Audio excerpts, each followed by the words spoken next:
कई साल से फसल बिगड़ रही थी। बादल समय पर पानी नहीं देते थे। खेती के पौधे अकाल वृद्ध होकर असमय में ही मुरझा रहे थे। परंतु महाजनों की फसल का हाल ऐसा ना था।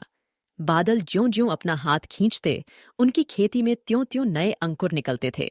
सेठ ज्वाला प्रसाद उन्हीं महाजनों में से थे। विधाता के आशीर्वाद से उनका धन अक्षय था। जिस किसान के पास पहुंच जाता, जीवन भर उसका साथ न छोड़ता। अपने स्वामी की तिजोरी में निरंतर जाकर भी दरिद्र की झोंपड़ी की माया उससे छोड़ी न जाती थी। मोहन वर्षों से ज्वाला प्रसाद का ऋण चुकाने की चेष्टा में था, परंतु चेष्टा कभी सफल न होती थी। मोहन का ऋण दरिद्र के वंश की तरह दिन पर दिन बढ़ता ही जाता था। इधर कुछ दिन ज्वाला प्रसाद भी कुछ अधीर से हो उठे थे। रुपये अदा करने के लिए वे मोहन के यहाँ आदमी पर आदमी भेज रहे थे। समय की खराबी और महाजन की अधीरता के साथ मोहन को एक चिंता और थी। वह थी उसके जवान लड़के शिबू की निश्चिंतता। उसे घर के कामकाज से सरोकार न था, बिल्कुल ही न था, यह नहीं कहा जा सकता। भोजन करने के लिए यथा समय उसे घर आना ही पड़ता था। बाप मजूरी के पैसे लाकर किस जगह रखता है, इसके ऊपर दृष्टि रखनी पड़ती थी। पता मिल जाने पर बीच बीच में उन्हें सफाई से उड़ाना भी पड़ता था। ऐसे ही और बहुत काम थे। 2-4 बार उसे बैलगाड़ी किराए के लिए चलानी पड़ी थी। संभव है यह बेगार चलकर और अधिक करनी पड़ती, परंतु हाल ही में यह संभावना भी असंभव हो गई है। अचानक एक दिन 2-4 घंटे की बीमारी से हाल में ही उसका बैल चल बसा। इस प्रकार ईश्वर ने उसके स्वच्छंद विचरण के पथ में एक सुधिवा और कर रखी थी। घर वालों के साथ उसका वही संबंध जान पड़ता था जो खेती के साथ उन बादलों का होता है जिनके दर्शन ही नहीं होते। यदि कभी होते भी है तो आए हुए धान को खेत में ही सड़ा देने भर के लिए। परंतु बादल चाहे जैसी शत्रुता रखें, खेती के लिए उनसे प्यारी वस्तु और कोई नहीं होती।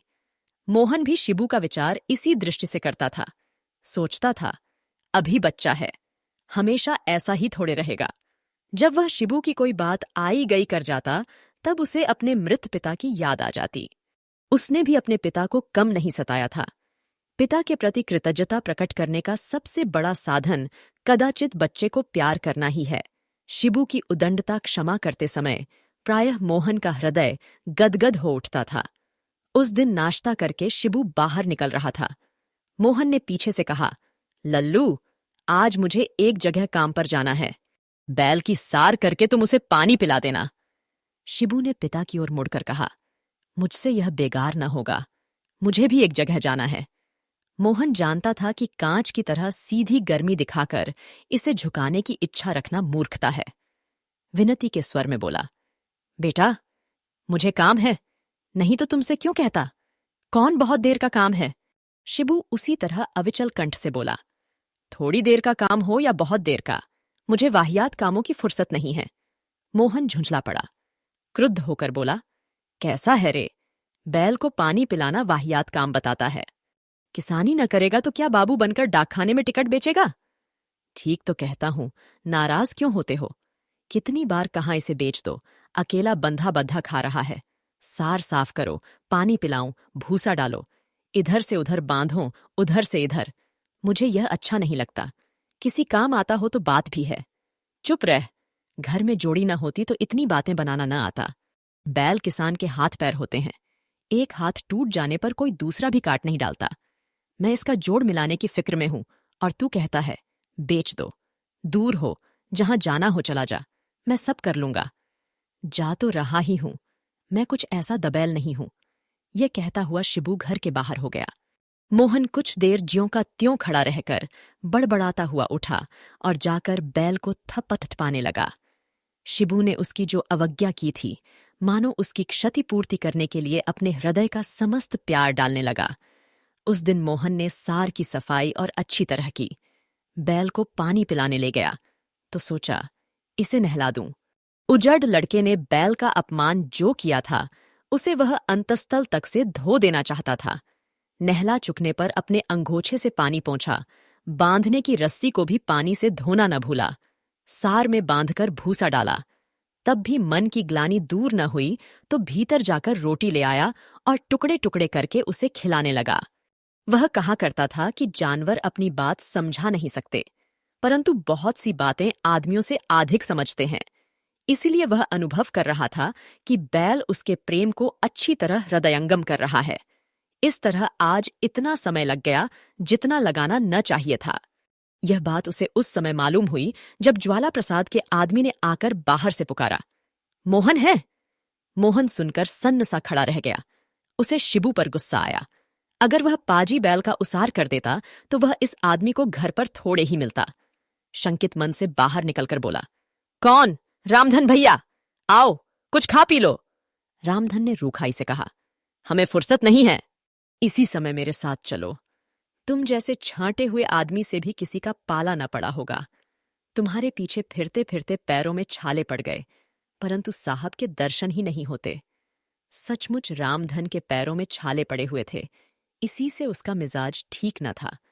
परंतु छाले पड़ने का कारण मोहन के पीछे फिरना नहीं था। एक चमार आसामी ने मुफ्त में जूते बनाकर कुछ दिन के लिए उससे छुट्टी पाने का वचन लिया था। उन जूतों ने रामधन को चलने फिरने से ही कुछ दिन के लिए छुट्टी देकर अपने निर्माता का लेन देन बराबर कर देना चाहा। रामधन इस समय उसी चमार को नए नए शब्दों में याद करता चला आ रहा था। मोहन ने देखते ही समझ लिया, मामला ठीक नहीं है। चुपचाप भीतर से लाकर अंगोछा कंधे पर डाला और उसके पीछे हो लिया। रास्ते में मोहन ने फसल खराब होने की बात शुरू की। किसानों का गुजारा किस तरह हो रहा है, इस बात की ओर संकेत किया। 1 पैसे का सुविधा नहीं है, यह भी स्पष्ट रूप से कहा, लेकिन रामधन मुंह भारी किए हुए सुनता रहा, मानो उसके मुंह में भी छाले पड़ गए थे। जब उत्तर देना नितांत आवश्यक हो गया, तब संक्षेप में कह दिया, मालिक से कहना। मोहन ने कहा, हमारे मालिक तो। चुप रह दुष्ट, रामधन ने कहा। कहने का अभिप्राय यह था, मालिक मैं नहीं हूं। उच्चारण भंगिमा का अभिप्राय यह था, मालिक हूं तो मैं। बड़ी देर की बकबक लगाए है। चुका नहीं सकता तो कर्जा लिया ही किस लिए था? रामधन के साथ वह ज्वाला प्रसाद की कोठी पर जा पहुंचा।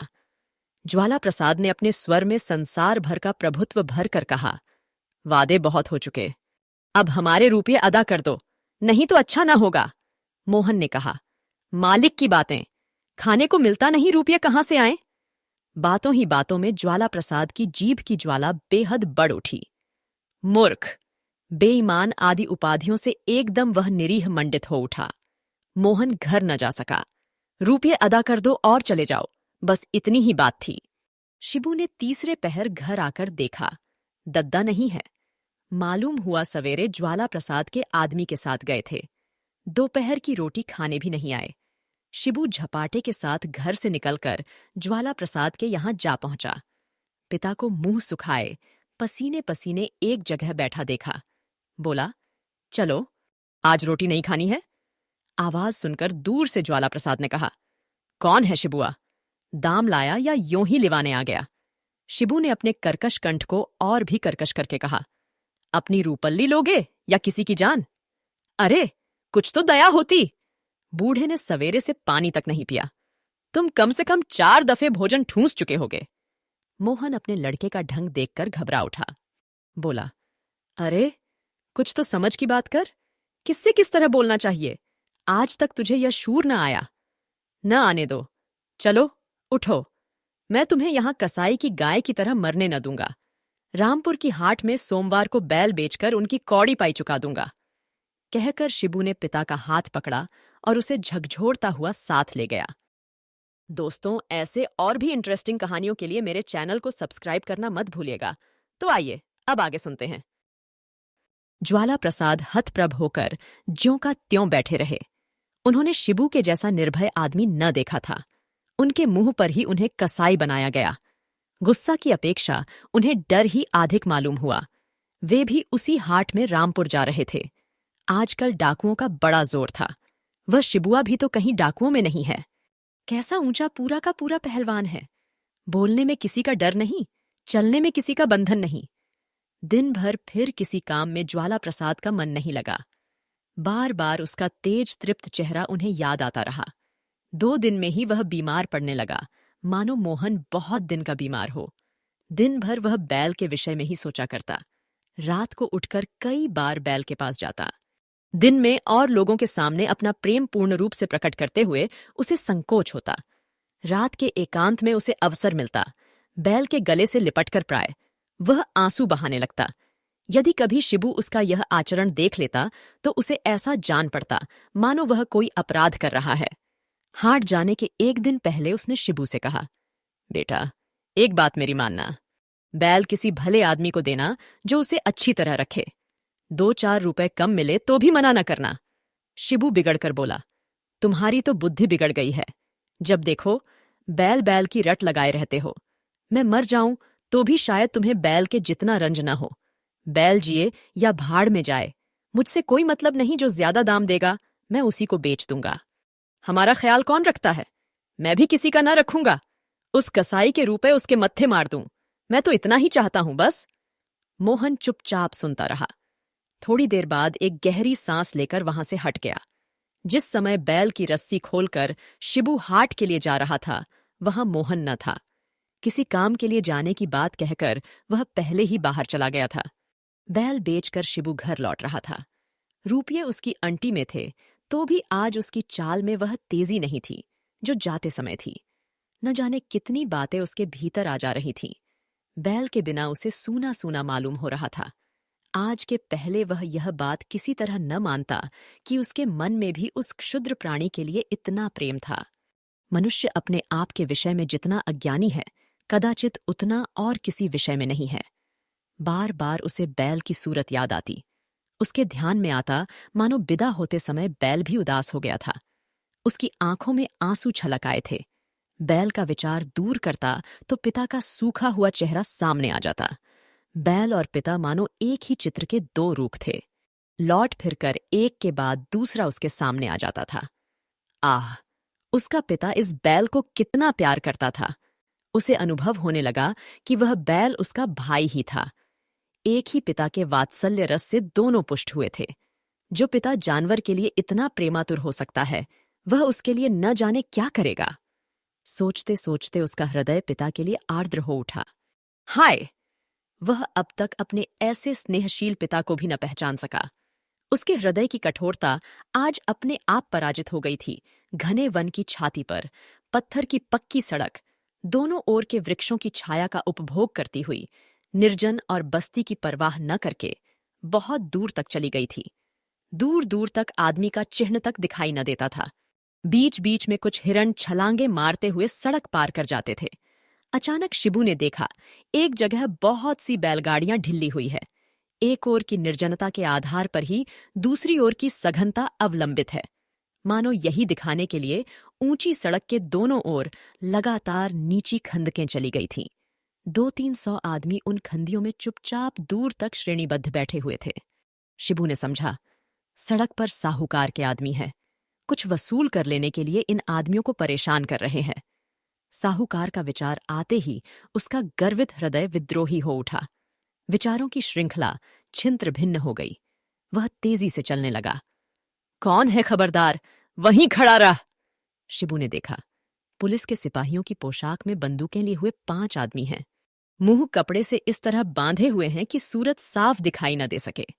बीच सड़क पर एक कपड़ा बिछा हुआ है। उस पर रुपये, पैसे और गहनों का ढेर लगा है। शिबू को समझने में देर नहीं लगी। डाकू हैं, सिपाही नहीं। दिन दहाड़े यहां लूट हो रही है। सड़क के नीचे खंदियों में जो लोग बैठे हैं वे लुट चुके हैं। डाकुओं के धन के साथ मानो उनकी गति और वाणी भी अपहृत कर ली है। एक डाकू फिर से कड़क कर बोला, कौन है? चला ही आ रहा है। खड़ा हो जा, रख दे जो कुछ तेरे पास हो। शिबू ने देखा, अब रुपये जाते हैं। उसे रुपयों का मोह कभी न था। रुपया पैसा उड़ाना ही उसका काम था। परंतु ये रुपए किस तरह आए हैं, यह बात वह अभी अभी अनुभव करता आ रहा था। एक क्षण के हिस्से में उसे पिता का सूखा हुआ चेहरा याद आया और दूसरे क्षण उस महाजन का जिसने रुपये चुकाने के लिए उन्हें तीसरे पहर तक भूखा प्यासा रोक रखा था। ज्यादा विचार करने का अवसर न था। वह छाती तानकर खड़ा हो गया। बोला, मैं रुपये नहीं दूंगा। बोलने वाला डाकू शिबू का सुदृढ़ कंठ स्वर सुन स्तंभित हो गया। इतने आदमी अभी अभी लूटे गए हैं, इस तरह तो कोई नहीं कह सका। दूसरा डाकू बंदूक का कुंदा मारने के लिए उस झपटा। शिबू ने बंदूक के कुंदे को इस तरह पकड़ लिया जिस तरह संपेरे सांप का फन पकड़ लेते हैं। अपने को आगे ठेलता हुआ वह बोला, तुम मुझे मार सकते हो, परंतु रुपये नहीं छीन सकते। ये रुपये मेरे पिता के कलेजे के खून में तर हैं। मेरे जीते जी महाजन के सिवा इन्हें कोई नहीं ले सकता। यह कहकर शिबू ने अपने पूरे वेग के साथ निकल जाना चाहा। तब तक 5 डाकुओं ने घेर कर उसे पकड़ लिया। वह उच्च कंठ से फिर चीत्कार कर उठा, छोड़ दो, मैं रुपया नहीं दूंगा। शिबू का चीत्कार सुनकर लुटे हुए लोग खंदियों में उठकर खड़े हो गए। देखने लगे कौन है जो प्रत्यक्ष मौत का सामना कर रहा है। डाकुओं ने एकदम देखा, वे केवल 5 और 2-300 आदमी उनके विपक्ष में उठ खड़े हुए हैं। उन्हें विस्मय करने का भी अवसर न मिला कि उन्होंने बंदूक के बल पर 1-1, 2-2 करके इतने आदमी कैसे लूट लिए हैं। यदि ये उजड़ू की तरह बिगड़ खड़े हों तो कौन इनका सामना कर सकता है। भय और साहस संक्रामक वस्तुएं हैं। शिबू का साहस देखकर उधर लुटे हुए लोगों का भय भी दूर हो रहा था। देखने तक का समय न था, परंतु डाकुओं ने स्पष्ट देख लिया, एक साथ सब लोगों के भाव बदल गए हैं। उन लोगों में से कुछ खंदियां पार करके सड़क तक भी नहीं आ सके कि डाकू बंदूकें हाथ में लिए हुए द्रुतगति से सड़क के नीचे उतर गए। लूट का माल उठाने में समय नष्ट करने की अपेक्षा अपने प्राण लेकर भागना ही उन्हें अधिक मूल्यवान प्रतीत हुआ। थोड़ी ही देर में वे लोग आंखों से ओझल हो गए। लोगों ने आकर शिबू को चारों ओर से घेर लिया। अधिकांश स्त्री, बच्चे और पुरुष अब तक भय के मारे कांप रहे थे। रोग की तरह दूर हो जाने पर भी भय शरीर को कुछ समय के लिए निःशक्त कर रखता है। स्त्रियां शिबू को आशीर्वाद दे रही थीं, बेटा तेरी 1000 उम्र हो। परंतु शिबू इस समय भी अपने आपे में न था। वह सोच रहा था कि इनमें अधिकांश ऐसे आदमी हैं जो रुपये के लिए बुरे से बुरे काम कर सकते हैं। रुपया ही इनका सब कुछ है। उसी को इन्होंने इस प्रकार कैसे लुट जाने दिया। भीड़ में से एक आदमी निकलकर शिबू के पास आया, बोला, कौन है? शिबू, तुमने आज इतने आदमियों को? शिबू ने देखा, ज्वाला प्रसाद सामने खड़ा है। शरीर पर धोती के सिवा कोई वस्त्र नहीं। डाकुओं ने रुपये पैसे के साथ उसके कपड़े भी उतरवाकर रखवा लिए थे। उसे देखते ही उसका मुंह घृणा से विकृत हो उठा। अंटी से रुपया निकालकर उसने कहा, बड़ी बात, शिबू तुम्हें आज यहीं मिल गया। लो, अपने रुपये चुकते कर लो। अब लुट जाए तो मैं जिम्मेदार नहीं। दोस्तों, सियाराम शरण गुप्त जी की यह कहानी यहीं खत्म होती है। और भी इंटरेस्टिंग कहानियों के लिए प्लेलिस्ट पर जाना मत भूलिएगा। आने वाली कहानियों के लिए लाइक, सब्सक्राइब जरूर कीजिए। सुनने के लिए धन्यवाद।